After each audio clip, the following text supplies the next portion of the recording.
A neighbor whispered something to me at a charity gala that changed everything. "Please don't react," Margaret said, leaning close.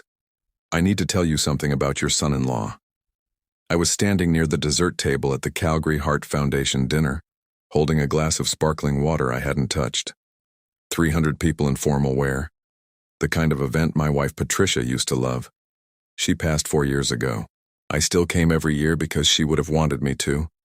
Margaret had been our neighbor for 19 years. She and Patricia gardened together on Saturday mornings.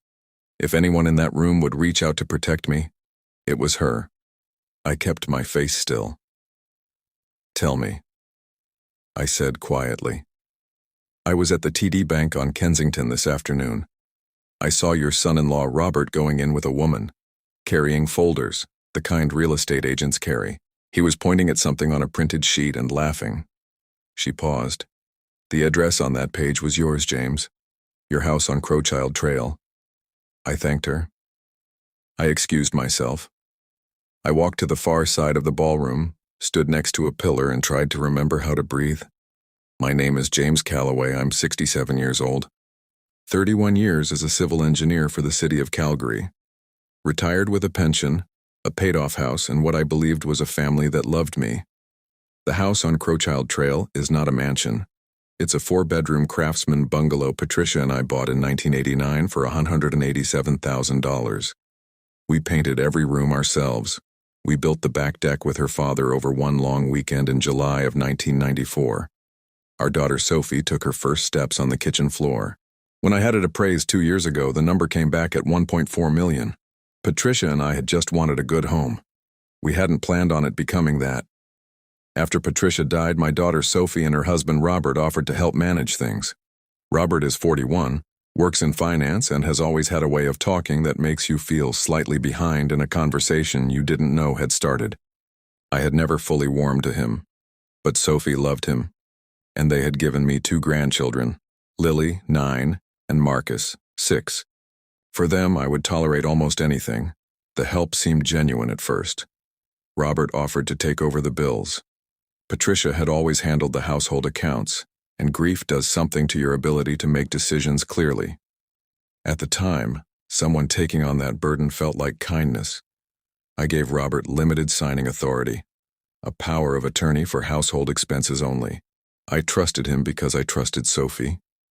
And I trusted Sophie because she was my daughter. That trust had lasted 3 years. I drove home from the gala without remembering the drive. My body followed its routines while my mind went somewhere else entirely. I parked in the driveway and sat in the car looking at the house. The porch light was on. I'd kept it on a timer since Patricia died. It used to feel like an empty gesture. That night it looked like a warning. Inside I went straight to the filing cabinet. Old habit from engineering. Documentation was everything. The deed was in my name alone. The mortgage discharged in 2008. Nothing missing on paper. But paper only tells you what's already happened. I didn't sleep. I sat at the kitchen table, drank 3 cups of tea, and kept coming back to the same detail. Robert was laughing. The next morning I called my friend Douglas Pierce. 69 years old, retired from the provincial government. The kind of man who answers on the second ring no matter what time it is. I told him what Margaret had seen. He was quiet for a moment. "Do you want to confront Robert directly, or do you want to know the truth first?" "The truth first," I said. "Smart. Give me a day." Douglas had a contact at a local real estate office. By 3 o'clock that afternoon, he called back. "The property at your address was listed 3 days ago. It's a pocket listing, shown privately to select buyers before it goes public. The listing agent is a woman named Diane Forsyth." A pause. "The seller is listed as Robert Harrington, acting under power of attorney for James Calloway." I sat down so hard the chair scraped against the floor. "James," Douglas said carefully, "you gave him power of attorney?" "Limited," I said. "For household bills. Nothing else." "You need a lawyer today," he said. "Not tomorrow. Today." Frances Okafor had been recommended to me years ago. I'd kept her card in my wallet ever since, and another old habit. I called her that afternoon and brought every document I had. She reviewed everything, then looked up over her reading glasses. The power of attorney you signed is clearly limited to household expense management. It does not grant authority to list or sell real property. Whatever Robert told this agent, he misrepresented his authority. Can he complete a sale? I asked. Not legally. But he could create significant complications, accept an offer, take a deposit, sign preliminary documents, all of which would require legal action to unwind. This is a mess.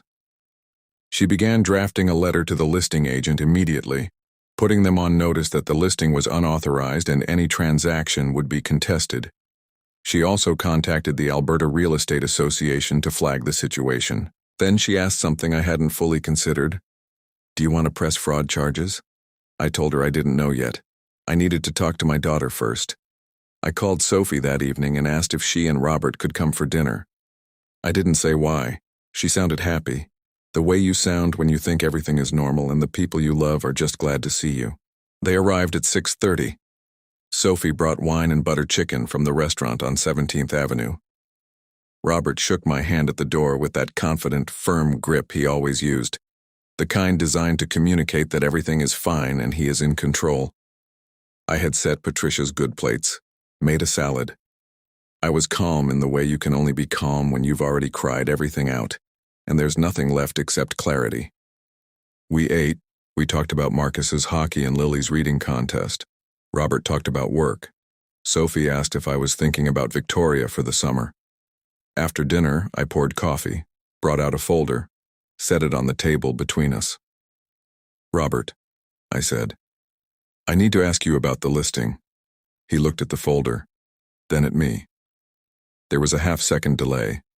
I could see him deciding how to play it. What listing? The one for this house. The pocket listing Diane Forsyth put together 3 days ago. The one you authorized using my power of attorney. Sophie went completely still. She turned to look at her husband. Robert's voice shifted into something gentle and patient, the tone of a man explaining something to someone slow to understand. Dad, I've been worried about you. This house is a lot for one person. The maintenance alone. Stop. My voice was level. Did you list my house without my knowledge or consent? A long silence. I was going to tell you. I've had offers already. Good offers. You could move somewhere smaller, easier. A condo in Tuscany Hills, maybe a retirement. I'm 67, I said. I'm healthy. I work in my garden. I walk 3 kilometers every morning. No doctor, no person whose opinion I trust has suggested I need a retirement community. And no one asked me.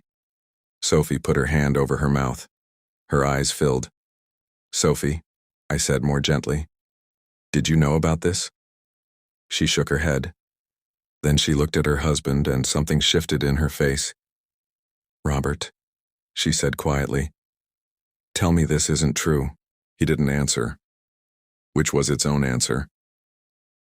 What came out over the next hour was not a single plan, but a series of rationalizations Robert had been building for months.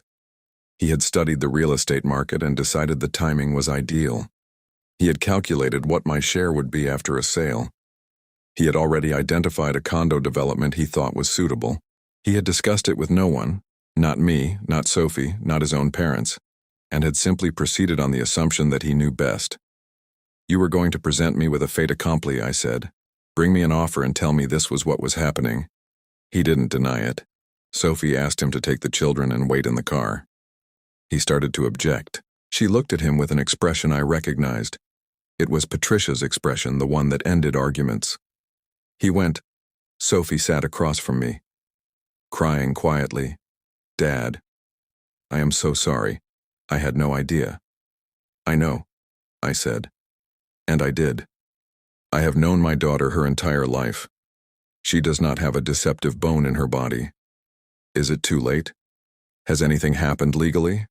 I told her about Francis, the letter to the listing agent, the steps already taken. The listing will be withdrawn. No transaction can be completed without my consent. She reached across the table and took my hand. What do you need from me? I need you to understand, I said, that this house is not an inconvenience for me to be managed. It is where your mother and I lived. It is where you grew up. and I will decide when or if I ever leave it. The weeks that followed were clarifying in the way that hard things often are. Robert retained his own solicitor briefly, exploring whether the power of attorney could be interpreted more broadly. Francis sent a letter that addressed each argument with precision.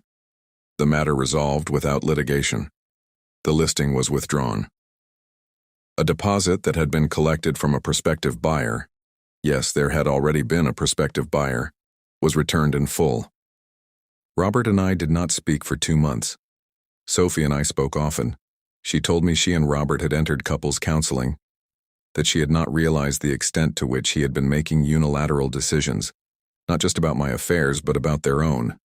I didn't comment on that. It wasn't my marriage. In November, Robert came to the house alone on a Saturday afternoon. He knocked. He used to let himself in. This time, he knocked. I invited him in.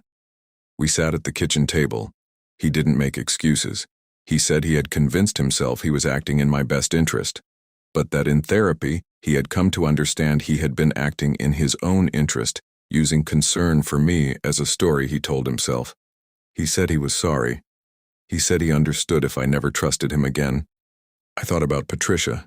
She always said forgiveness wasn't about the other person. It was about not carrying something heavy any longer than you had to. I accept your apology, I said. But I want to be clear. I have revoked the power of attorney entirely. I have updated my financial arrangements with my own advisors. Any decisions about my life, my health, my property, those will be made by me, with input from people I choose to consult. Not managed on my behalf without my knowledge. Are we clear? He nodded. He looked relieved and ashamed at the same time, which I thought was probably the right combination. Good, I said. Do you want coffee? He said yes. And we drank coffee at the kitchen table. While the November light came through the window, Patricia always said face the best direction for afternoon sun. I still live on Crowchild Trail. The garden is put to bed for winter, but I've already ordered seeds for spring. I walk my 3 kilometers every morning regardless of temperature. In Calgary in January, that requires a particular kind of stubbornness I have always possessed. Lily and Marcus come over most Sundays. Marcus has recently developed a passionate interest in the model trains in my basement. Trains that belonged to my own father, that I always hoped someone would care about again. Margaret and I have coffee on Tuesday mornings. I brought her flowers the week after the gala and told her what she had done by speaking up that night. She said she had almost stayed silent, that she wasn't sure it was her place. It was absolutely your place, I told her. That is exactly what a neighbor is for. She laughed. Patricia would have told me not to hesitate for a second. She would have, I said, and she would have been right. I want to say something to anyone who recognizes any part of this story. Getting older does not make you a problem to be solved. Age is not a reason to be managed without your consent, spoken over, or quietly arranged around. A person who has lived 60 or 70 years has not lost the ability to make decisions. They have gained decades of practice doing exactly that. If you have family members making financial decisions on your behalf, review those arrangements now. Understand exactly what authority you have granted and to whom. A limited power of attorney is not a blank check. Talk to a lawyer. Keep your own records. Know your own accounts. And if you are an adult child, helping someone is not the same as deciding for them. The most important thing you can offer the people who raised you is not management. It is presence, honesty, and the respect of treating them as the capable adults they still are. I did not lose my house. I did not lose my daughter. I did not even in the end lose my son-in-law, though that relationship will take time, and I am not in a hurry. What I kept was what mattered most: my home, my dignity, and the absolute certainty that my life still belongs to me. In my experience, that is worth protecting with everything you have.